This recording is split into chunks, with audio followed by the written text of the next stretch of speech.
it's Reagan and welcome to my May TBR. Now for the month of May, I have some big plans for myself. Per usual, at the beginning of every month, I always try to go in with as much motivation and optimism as possible. Last month, I had a pretty good reading month. I read 4 books. Definitely wish I could have fit in a few more near the tail end, but alas, sometimes things happen. In the month of May, I am doing quite a bit of travel, so that either could be my saving grace and I'll get lots of reading done, or I'll read nothing at all. To be determined, but as I said, optimism is key, so I'm gonna plan like it's gonna go wonderfully, everything's gonna go perfectly without a hitch. So without further ado, let's talk about the books I plan to read in May. I will say a few of these books are carryovers from the month of April because they were definitely priority books and I just wasn't able to get to them last month. The first one being the Stone Sky by NK Jemisin. As I've said, I'm in the middle of this already at the end of April. I should be able to finish this very early in the month of May. It's my current commute book, so I feel like it'll be easy breezy. I'm obviously, as I keep saying, obsessed with this fantasy trilogy. It's absolutely captivating and just so good. Every single one has won the Hugo Award, and the last one also won the Nebula Award. So clearly I'm not the only one who feels this way. If anything, I was super late on the bandwagon, but this is set in the world where basically geological catastrophes constantly occur, humanity ends, and they constantly have to rebuild. This is definitely stifled like progress in terms of technology and like culture and art. But what people have become really good at is surviving. And there's also people who can harness the Earth's power and magic, and they're basically captives to society at large. It's so good, riveting, mysterious, everything you want in a fantasy series this has and more. Read it. The book I definitely want to read this month will be my next commute book once I finish The Stone Sky, and that is Elantris by Sanderson. I did not get to this in the month of April. This is my last maybe standalone Sanderson adult high fantasy novel that I have not read. This is his first work, I want to say, and it basically follows a magical city that is now in ruins, but I think it's like resurging in power. I'm not quite sure. I personally did not want to know a lot about this going in. I've heard good things. It's obviously part of the Cosmere, so very important that I do read.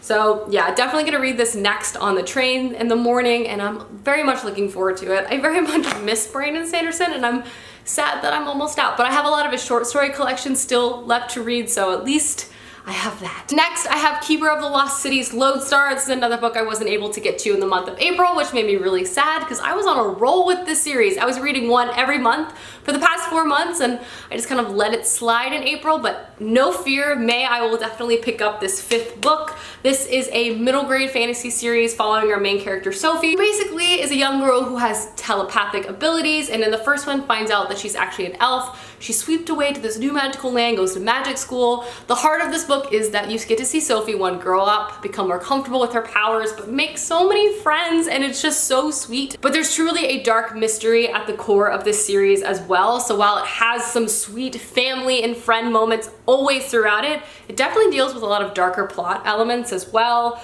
And it's just so good. It's truly, each book has gotten better and better. So excited to pick this 5th one up definitely this month. Speaking of middle grade, I also want to read The Wizards of Once, Twice Magic by Cressida Crow.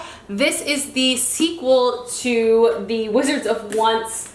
I think it's just called The Wizards of Once, but I have it, and so I really want to read the sequel. The middle grade series full of really interesting illustrations. They look like pencil drawings, and you basically follow a girl and a boy from competing tribes that historically always hated and hunted each other, but they are teaming up to try to save the world. It again has some really great storytelling elements. The writing style to this story definitely has a folklore element, which I really enjoyed in the first one, so very much looking forward to hopefully picking up the sequel. Next, I have Once Upon a River by Centerfield. This was one of my top 2 reads for the spring season in general, and I definitely do not want to go back on my promise to myself, as this book really did stand out to me, so I'm hoping to pick this up this month as well. This is kind of an eerie, dark fairy tale style story set, I want to say, during one night within a tavern.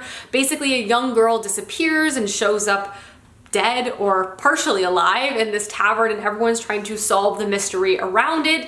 It sounds eerie and dark, and I honestly just love fairy tale inspired fantasy stories that get me every time, so I just must read this. And the last book that is on my May TBR is one of my most anticipated books of the year, and that is Wicked Saints by Emily A. Duncan. This is a highly anticipated fantasy novel for, I want to say, a lot of people on BookTube, but it just sounds so good and devious. Again, as I said in my book haul, this line right here is why I want to read it. I don't really know much more than this part of the synopsis, and I want to keep it that way. But basically, this book is about a girl named Nadia who hears the whispers of gods inside her head, a prince surrounded by desperate suitors and deadly assassins, a monster hidden behind pale, tortured eyes, and a smile that cuts like a knife. I just love a fantasy story with 3 different POVs, and I'm sure they're all gonna come together in an unlikely fashion. I've heard great things so far, so pumped to read this. I think I'm gonna take this on my trip to Scotland. I feel like that will provide the proper atmosphere for something like this, so this is a definite to read this month. Hey guys, those are all the books I hope to read this May. Let me know down below some books you really hope to get to this month, as I would love to know, and I'll see you guys soon with another video soon. Goodbye!